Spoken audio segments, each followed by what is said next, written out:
It is fall. Welcome to fall. We're officially on the third entry in this original series. We're going to be talking about what it means to keep taking risks. Let's get it.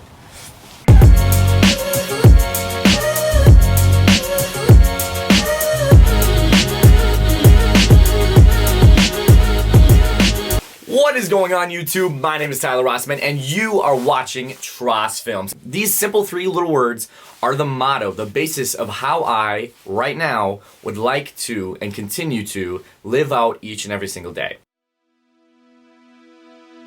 When I was 14, I transitioned away from the comforts of my grade school friends, all the buddies I'd made when I was in kindergarten to 8th grade. I left all of them behind and transitioned to a different school. This school was very unique. It was all male, Catholic, military, and college prep. Those are the four pillars based on the school, and it was extraordinarily challenging. Even though all of my classmates were male, I felt really disconnected from them. And as a result, I felt as though I was an outsider. And because I was on my own, I felt like I was alone a lot of the time. The only thing I was involved in was freshman football. Besides that, I didn't do a single thing except study. I really threw myself into my academics because that was something that was it's always been something really important to me, but that's really all I did.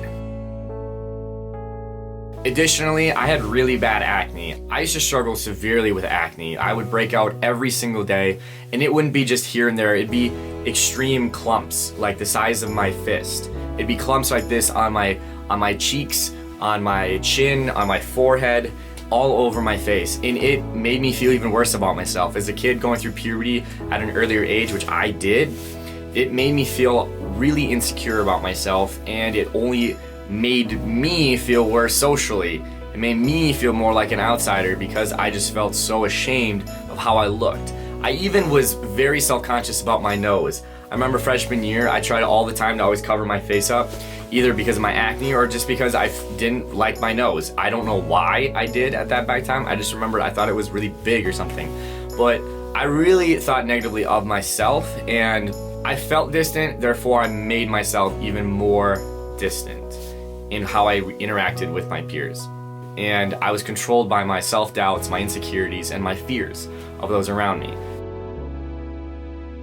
And so things didn't actually start progressing until sophomore year. When I entered my sophomore year, I took biology, and my biology teacher, Mr. Kinsley, he was someone special. He wasn't just a fun teacher, he really was engaged with each and every single student, and the thing that made his class special to me was he kind of took me under his wing, and I spent a lot of my time outside, like after school, in his room studying, working on other things, because I really kind of connected with him, and he slowly, as a result, started helping me kind of peek my head out of my shell, so to speak. He really encouraged me to try something new, try something different, go outside my comfort zone, and just take the courage to do something. He challenged me to try a new club, activity, or sport, and the big thing that I did was I ended up trying a service trip. I ended up applying to one of our school's service trips, and I'd never really done much service before, so I applied to be on a service trip that would fly to Kampala, Uganda to work at the Daughters of Charity Orphanage, working with children aged 2 to 21 who don't have any sort of family, don't have any sort of education, who've been living in poverty and are trying to get into educational areas, whether that be younger primary school, secondary school, and nobody at the time had gotten into college, but they were really trying to work towards getting some of their older students in areas of college level courses so they could be provided better job sources, economic resources, and opportunities so that they could create a better life for themselves. I ended up making the team. From Minneapolis, Minnesota, we flew all the way to Amsterdam, and then from Amsterdam we flew to Kampala, Uganda. It was the first time I'd ever been really abroad, and I was going from halfway across the world. We were there for 16 days, and this trip absolutely blew my entire mind. This was the first time I'd ever been the minority, which to me really opened my eyes to the privileges I had been living my entire life. It really opened up my eyes to the new culture, to new religions, and to the way of life, how people view humanity and what living's like in another culture.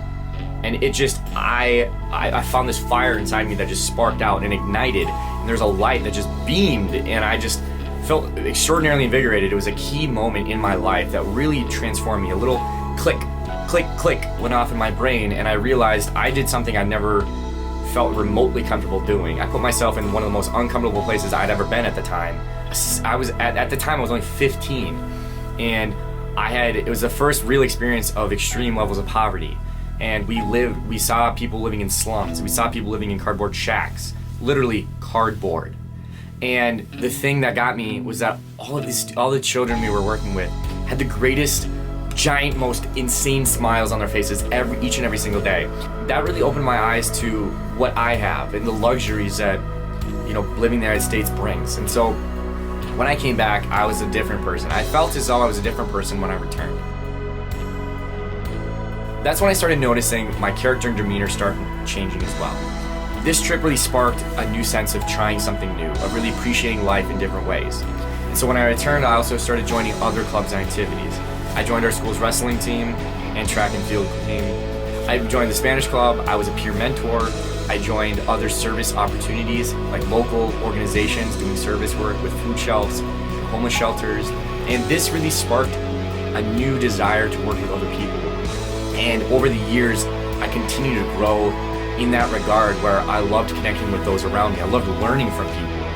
And that continued to spark more change.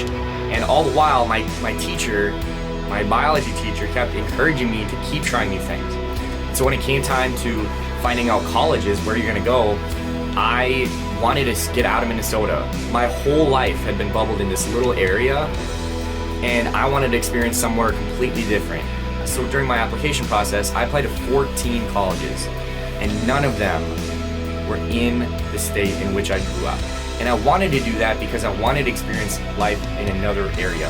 And so long story short, as you might already know, whether or not you know me or been a fan of this channel for a while, I decided to go out east. I ended up going to school out in Vermont. I don't have family anywhere close to there. The closest family I have to Vermont in the East Coast is in Illinois. So this was a big thing for me. I was leaving my family, I was leaving all my friends. I had left kind of the life I had started here in Minnesota, and I had gone out east. Things and the little bit of lingo that they have, the things they value, were very different for me. And truthfully, I had a really rough experience freshman year. But the thing is every time I tried a new experience, I learned something new about myself. And through those difficult times, through my failures, I kept learning. And that was big for me because every time I fell and got back up, it was a big moment for me, and I felt more confident. And I felt like I could do more with myself and my life. And so I kept doing small changes like this.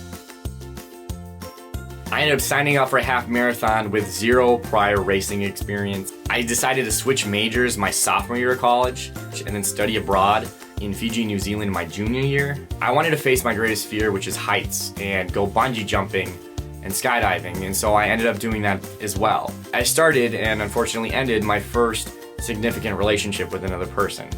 3 days after graduating, I decided to fly to Kolkata, India to work on another service opportunity for a month where we served those living in extreme levels of poverty and those living in brothels. I actually declined my very first job offer and decided to move back home and live with my parents, which was another big thing for me. At the time, I was going through my eating disorder, and I knew that I needed to return back to counseling. I needed to go back to treatment.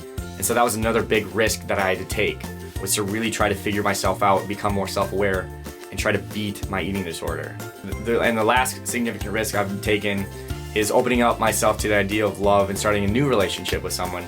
And it's always scary to do these risks. It's always scary to let yourself open, to be vulnerable. But in my experience, and the reason why this is my life motto, it's because these experiences, whether good or bad, whether they end up positively or negatively, they affect how you develop, they affect how you grow, and each time you learn something new about yourself. And that leads to more self-awareness. It leads to you finding something deeper about yourself, delving deeper into your true values, into things you truly want, the things that you aspire to be, the things you aspire to do, what kind of person you truly are inside you, and being able to have the courage to take that chance, take that leap, go out of my comfort zone, try something new. It's scary. I'm not saying that I don't get scared anymore. I get scared every freaking time I try something new.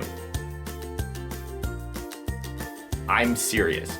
But the thing is I know that if I take the courage to go to do it, that it will be worth it in the end. And that's the thing that keeps me going, is I know that whether or not I fail, whether or not I fall or not, in the end it will be worth it.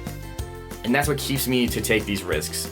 Even though I might friggin' die off of, chucking myself out of an airplane or, jumping off a bridge. Like, I don't know what's gonna happen. And you will never know what's gonna happen until you take that leap of faith, take that risk, and jump into the unknown.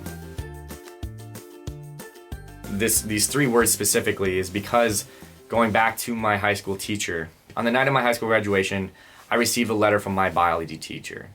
It was the most simplest thing ever, but it entirely changed the rest of my life, how I viewed myself, and the decisions I will make therefore on.